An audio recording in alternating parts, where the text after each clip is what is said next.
On this episode of the podcast, I have with me Oliver Bandte. He is the VP of Data and Analytics at Wellframe. We're going to be talking about data org structures. And by that, I mean, you can obviously have different types of models within your organization, whether you're a startup or a larger company.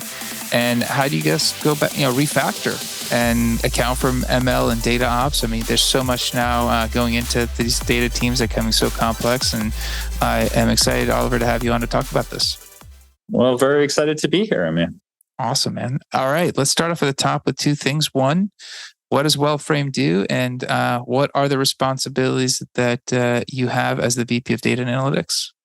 Yes. Well, thank you for the opportunity, and I'm very excited to talk to your audience today. So, Wellframe is a care management or digital care management company at its core. So what that means is we're helping our customers, which are large health plans and medium-sized health plans throughout the country, administer something called care management, which is a relatively new decade or so old practice of helping the members follow up on care suggestions from their providers or general filling what called care gaps, like have you done your colonoscopy when you're over 50, zoster vaccines, things of that nature.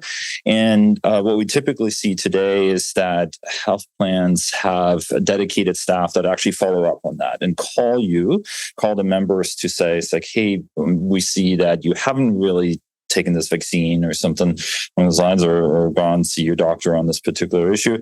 We would like you to do that in order to prevent further complications. There are situations where people have been discharged from the hospital, and the health plan would like to follow up and make sure that you have the care that you need at home, et cetera. So it's an advanced care model, if you want.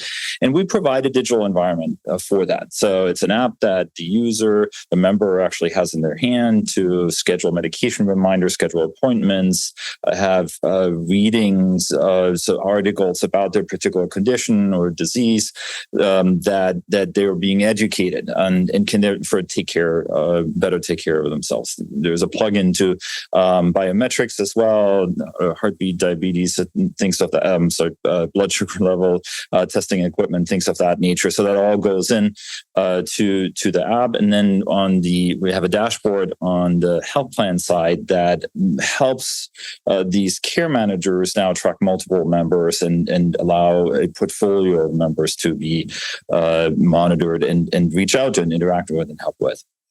So what I do in all of that is I am responsible for all things data, so to speak. So I run a data engineering team, I run a data science team, and I run an analytics engineering team, as well as a BI, business intelligence team that is mostly responsible for our business metric reporting, has some analysts in it, et cetera.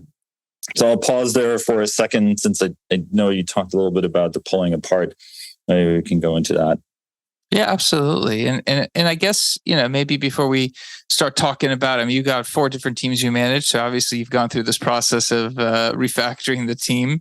And maybe we can talk about some of the drivers that go into that. But, maybe go back a step before. Obviously you have 4 different teams now. Was that always the case? When how far back, if you go, was the team one group, or what did it look like when you first started with the organization?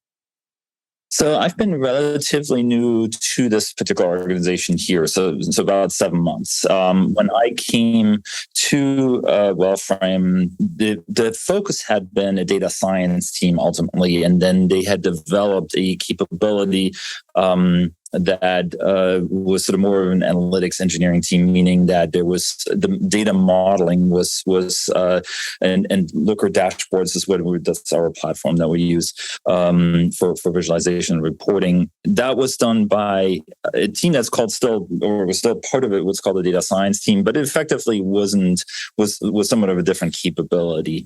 When I came, I more formally, I guess, separated those teams and called out the activity of the analytics engineers as something specific and dedicated. They're really responsible for the trustworthiness of the data. They're the ones building the data models, from an ingestion point, which is our data lake, if you want, building pipelines that are data models effectively into a warehouse that allows us to query that data and then build reports off of that.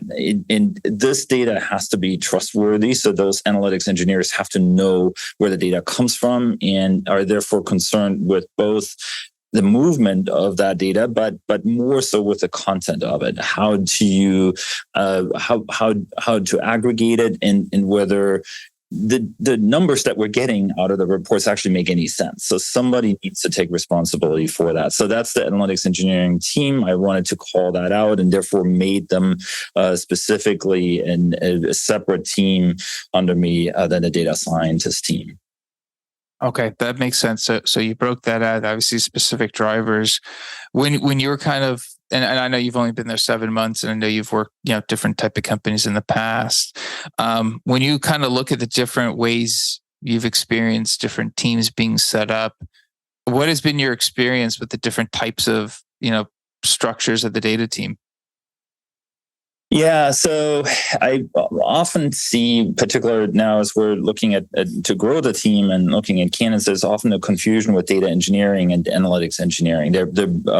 In my case here, what I decided on was to take a group of pipeline engineers that were located under our engineering team and make them part of a dedicated data engineering team that's dedicated to the data and analytics hub, if you want.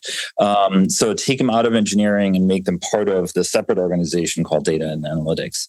The benefit to me of that is that I have a dedicated data ops team that if I need an upscaling of a virtual environment, EC2 environment, or what we're in the Google side, but nonetheless, I don't have to actually work with a DevOps team that has a much larger remit, right? If we're thinking about a data science remit, it is the highly iterative nature of their work that makes it working as critical to their success. To wait for a couple of weeks or so until a DevOps team gets around to upscaling an EC2 service, just not feasible to make that work. So therefore, a dedicated data engineering, data ops team, so to speak, was critical for me to have that under me. So that data engineering team, I then hired a dedicated data engineering manager for it and took those pipeline engineers underneath that individual. The how I separate this out for me is, and this is the confusion a little bit, because data engineering typically for a lot of people still includes that content expertise that I described before for the analytics engineers. I describe the data engineering responsibility more as the movement and storage of bits and bytes. They're truly in their nature engineers and are more concerned with the programming exercise and want to make sure that it is most efficient. The pipelines are running as efficient as possible. You have your the engineering component, if you want, to the movement of the data is their expertise. They're less concerned with what the data actually really means. That's the analytics engineer's job now in turn.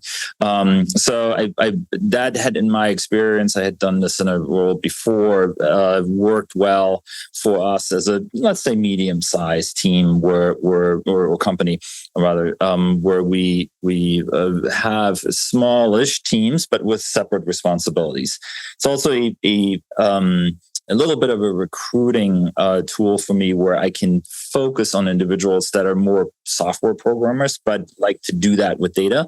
That would be a data engineer for me, versus people that want to actually understand a little bit more about how the data comes about, where it's generated, how it's curated, how it's being used to understand and see the impact of it on the business side. Those would be the analytics engineers for me. Yeah, I was going to ask you, because obviously as you have more defined teams, the hiring could either be easier or harder. But in this case, it seems that, between the data engineering teams and, let's say, the analytics engineering teams, it is a fine line that's potentially allowing you to just see where you direct talent based on their ideal fit, I guess.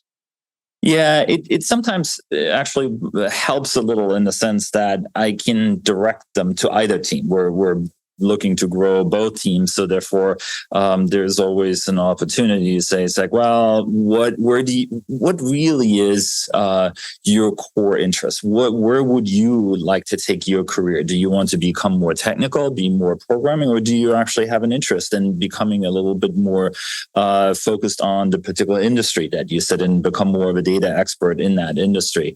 So it allows in the interview process already puts the candidate in charge of their future career and where they want to take that, and allow them to make that as a decision. That has, I think, resonated with candidates, and then allows me to place them in one team versus the other. I guess you touched on the ops side, and obviously the data engineers can help with that. When it comes to some of the other stuff of actual infrastructure support for the data team, is that being pulled into your domain and purview as well, or is that staying with the team that's currently with, or whoever manages that? Yeah, in all frankness, that's a bit in transition, so to speak. The plan is to pull that as part of into the data engineering team, make it a true data ops team. At this point, that still sits with DevOps, but in the engineering team itself. But I have in the past actually have owned that in a prior role with a different firm. My data engineering team there was a true data ops team, and we owned our environment outright. We had the contract with a cloud provider. We had the contracts with all the tool providers, and so we here as a data team, we were sort of halfway there. We already have the contracts with the visualization providers, and we have contracts with some pipeline providers that we manage that are not part of DevOps responsibility at this point. Interesting. I guess as that process goes through, that's going to be 5 teams potentially. You're adding some of those software components from another team, some of the infrastructure components of the other team. I'm assuming that as good as you are, as wide as you are, you can only be so deep as you start getting wider here. You have to have some excellent managers to be supporting, these various aspects of the team. Yeah. I was very fortunate to have a terrific analytics engineering manager already when I arrived here, who had sort of filled in a little bit as the head of that data and analytics team. So I was able to backfill that role when I arrived, and give her back the responsibility for the implementation and running of an analytics engineering team, and then was fortunate to find a couple of months ago a terrific data engineering manager. I'm currently I have a background on the data science side, so it's my original area that I come from. So I currently still manage that data science team. It's the smallest out of the 3 right now. Anyway, we're 4. That allows me to still do that and dive a little bit deeper there into the technical aspects, particular where focus for data science is on the delivery of the insights to the rest of the organization. So our customer services organization, in their customer meetings, I often join in those meetings to then present the insights that we generated from our analysis. Yeah, I mean, I could imagine. I guess that's where it kind of helps you. You have your own area of specialization as well, so you get to, take your deep dive when you want. That's why I focus there too. But yeah, the data engineering side is, from my personal background, the weakest. And I do believe it is important to know your own weaknesses too, and where you're the strongest, and then backfill yourself in a way as a manager with the expertise that you don't have as deeply. And I suppose I have just enough to be able to identify a good candidate and then then build the personal trust relationship with that individual to say, I will give you the reins to build a capable organization that does what I set out as a strategy for that team to do. So that's the way I approach that, to give strategic guidance and say, I want this team to do X, Y, and Z. And finding a candidate that agrees with that, is willing to say, yep, I will do that. And then give that individual now the freedom to achieve those goals, in which way and tactical way that individual is now proposing. It has to make sense to me, but that's about it. The implementation is then up to the individual. Absolutely. I was actually I was kind of curious about that. You addressed it, which is perfect. And then I was going to ask you. So you obviously came in and the team's evolving. You know, you're setting it up based on, I guess, the needs you see for the team, for the company to optimally execute. When do you reevaluate the structure you've set up? Is there periodic times where you're reevaluating it? Is it just dynamic? Is it reactive? Because obviously you can only predict so much of what you need in the future. So I suppose, I don't know, in my own head, I guess I do that constantly. I never stop thinking about did I make the right choices, right? But you can't sort of change your strategy on a daily basis either. That just introduces too much, chaos in your own organization. So I in my head allow myself to rethink, and then literally, like almost in the scientific or data scientific approach, you collect the evidence, right? You collect data, and say, it's like, all right, am I able to do I see the results that I was hoping for? And then maybe, investigate a little bit, particularly if you believe in the people that you hired, to see, can I now correct in the direction, if it's not going in the direction where I thought it would go? Are there additional resources I can give that individual? Is there something that I can potentially do as a more senior manager to either help that more junior manager develop, or are there organizational changes that I can make within the broader organization? Is maybe to play out a scenario, maybe we're not successful. I am not successful in bringing in the responsibility for our analytics environment. Maybe that is something that for us as an organization continues to make sense to stay with engineering, because maybe we're too small and therefore it's not worthwhile to split out contracts and split out relationships with vendors and things of that nature, because there is obviously an engineering team will have a need for compute environments as well.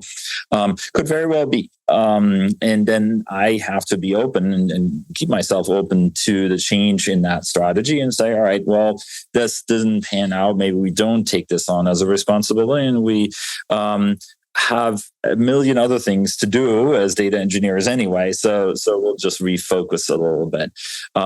That's evolving. That is one of those aspects that can easily evolve over time, I would argue. I mean, not everything that you had planned in your head will always work out exactly the same way that you had planned it out.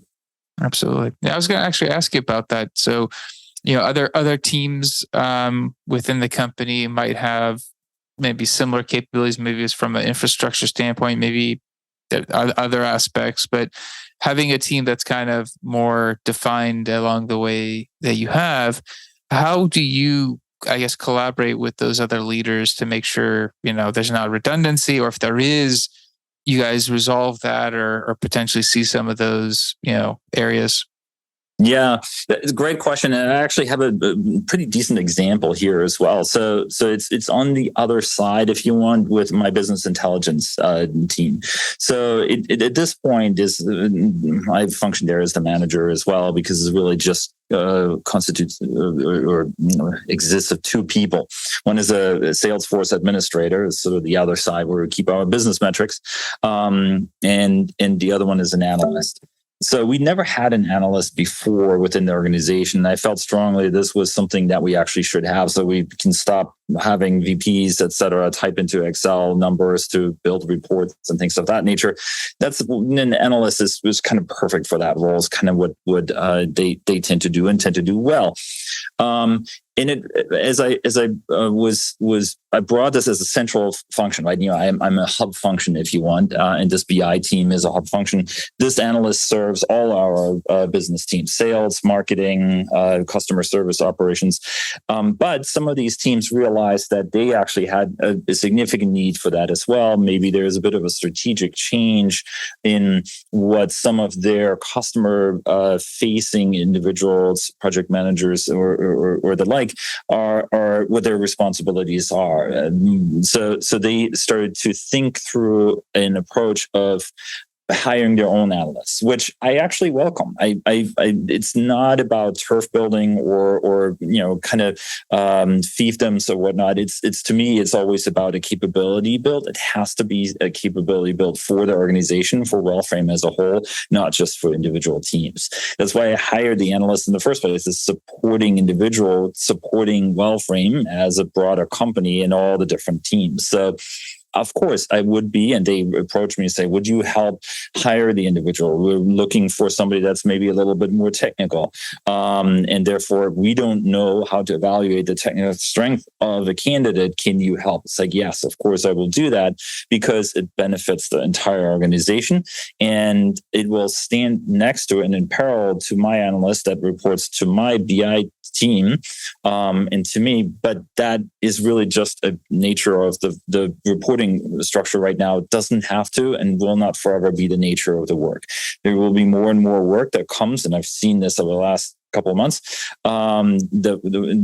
towards that one analyst, and I will need multiple people anyway. So we might as well carve out an additional role, if you want, for that for the customer service organization. I even offered up a ring fence model, which I have seen work well as well in prior organizations that I was a part of, where you have a reporting structure that goes to the analytics manager, to me in this case, but that individual will only work on projects or requests from the customer service organization.